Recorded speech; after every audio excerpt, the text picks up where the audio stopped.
Welcome to KRR kitchen. இன்றைக்கி நல்ல ஒரு அருமையான சட்னி ரெசிபி தான் பார்க்க போகிறோம். இந்த சட்னி பார்த்திங்கன்னா ரொம்ப ஈஸியாக சீக்கிரமாகவே செஞ்சு முடிச்சிடலாம். அதே சமயம் டேஸ்ட்டும் ரொம்பவே சூப்பராக இருக்கும். இட்லி தோசைக்கெல்லாம் சாப்பிட்றதுக்கு ரொம்பவே அட்டகாசமாக இருக்கும் டேஸ்ட்டு. வாங்க இந்த சட்னி ரெசிபி எப்படி செய்கிறது நம்ம வீடியோக்குள்ளே போய் பார்ப்போம். அதுக்கு முன்னாடி நம்ம சேனலை இப்போ தான் ஃபஸ்ட் டைம் பார்க்குறீங்கன்னா சப்ஸ்கிரைப் பண்ணி வச்சுக்கோங்க. கூடவே பெல் சிம்பிள் ப்ரெஸ் பண்ணி ஆளுங்கிற ஆப்ஷனையும் ப்ரெஸ் பண்ணி வச்சுக்கோங்க. அப்போ தான் நான் போடுற வீடியோஸ் எல்லாம் உங்களுக்கு தொடர்ந்து நோட்டிஃபிகேஷனில் ஒன்றுக்கு ஒன்றே கிடச்சிட்டு இருக்கோம்.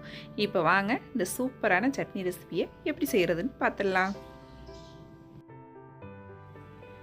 இப்போ சட்னி செய்கிறதுக்கு ஒரு மிக்ஸி ஜார் எடுத்துக்கங்க. அதில் ஒரு 20 சின்ன வெங்காயத்தை சேர்த்து கொஞ்சம் குறப்பாக அரைச்சி எடுத்துக்கங்க. தண்ணிலாம் எதுவும் சேர்க்க வேணாம், அப்படியே அரைச்சி எடுத்து வந்துக்கும். இப்போ இதை ஒரு பவுலுக்கு மாற்றிக்குவோம்.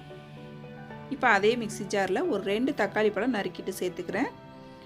இது கூடவே ஒரு 6-7 பூண்டு பல்லும் சேர்த்துக்குங்க. ஒரு 10 வரமிளகாய் சேர்த்துக்கிறேன். இதில் காரம் கொஞ்சம் கம்மியாக இருக்குது, அதனால தான் நான் 10 சேர்த்துருக்கேன். நீங்கள் உங்கள் காரத்துக்கு தகுந்த அளவு சேர்த்துக்குங்க. அப்புறம் தேவையான அளவு உப்பு, ஒரு சின்ன துண்டு புளி, கொஞ்சமாக கொத்தமல்லி. இப்போ இது எல்லாத்தையும் தண்ணி ஊற்றாமல் நல்லா நைஸாக அரைச்சி எடுத்துகிட்டு வந்துக்குவோம். இப்போ அரைச்சி எடுத்துகிட்டு வந்துட்டேன். இதை இப்போ சட்னி தாளிச்சிடுவோம். சட்னி தாளிக்கிறதுக்கு ஒரு கடாயை வச்சுக்கோங்க. ஒரு 2 டேபிள் ஸ்பூன் அளவுக்கு நல்லெண்ணெய் சேர்த்துக்குங்க. நல்லெண்ணெய் சேர்த்து நல்லா காஞ்சதுக்கப்புறம் இதில் 1 டீஸ்பூன் அளவு கடுகு உளுந்து சேர்த்துக்குங்க. கடுகு உளுந்து நல்லா பொரியட்டும். பொரிஞ்சதுக்கப்புறம் இதில் ஒரு கொத்து கருவேப்பிலை சேர்த்துக்குவோம்.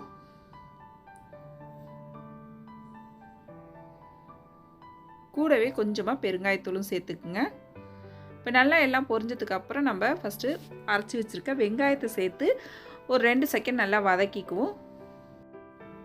இப்போ வெங்காயம் வதங்கினதுக்கப்புறம் நம்ம அரைச்சி வச்சுருக்க சட்னியை சேர்த்துக்குவோம். இது கூடவே கொஞ்சமாக தண்ணி கழுவி சேர்த்துங்க. தண்ணி அதிகமாக சேர்க்க வேணாம், கம்மியான அளவு சேர்த்து நல்லா எல்லாத்தையும் ஒரு தடவை ஒத்தாப்பில் ஒன்று கலந்து விட்டுக்குங்க. இப்போ இந்த சட்னி நல்லா கொதித்து எண்ணெய் பிரிஞ்சு வரணும், அது வரைக்கும் நல்லா கொதிக்க விடுங்க. ஒரு மூடி போட்டு கொதிக்க விடுங்க. கொஞ்சம் தெரிக்கும், நமக்கு கையில் எல்லாம் தெரிக்கிற மாதிரி இருக்கும். அதனால் ஒரு மூடி போட்டு நல்லா ஒரு 5 நிமிஷத்துக்கு கொதிக்க வச்சிங்கன்னா போதும். நல்லா எண்ணெய் பிரிஞ்சு கொதித்து வந்துடும். ரொம்ப சூப்பராக இருக்கும். இப்போ சட்னி கொதித்து ரெடி ஆகிடுச்சு. அடுப்பை ஆஃப் பண்ணிவிடுவோம். அவ்வளோதான், நம்மளோட கார சட்னி ரொம்ப சூப்பராக அருமையாக ரெடி ஆகிடுச்சுங்க. இட்லி தோசைக்கெலாம் ரொம்பவுமே அருமையாக இருக்கும் இந்த சட்னி. கண்டிப்பாக இந்த சட்னி ரெசிபியை ஒரு தடவை ட்ரை பண்ணி பாருங்கள். ட்ரை பண்ணி பார்த்துட்டு எப்படி இருக்குன்னு எனக்கு கமெண்ட் பண்ணுங்கள். என்னோட இந்த சட்னி ரெசிபி பிடிச்சிருந்ததுன்னா லைக் பண்ணுங்கள், ஷேர் பண்ணுங்கள். மறக்காமல் நம்ம கேஆர்ஆர் கிச்சனை சப்ஸ்கிரைப் பண்ணி வச்சுக்கோங்க. நாளைக்கு வேறொரு ரெசிபியோடு சந்திப்போம். தேங்க்ஸ் ஃபார் வாட்சிங்.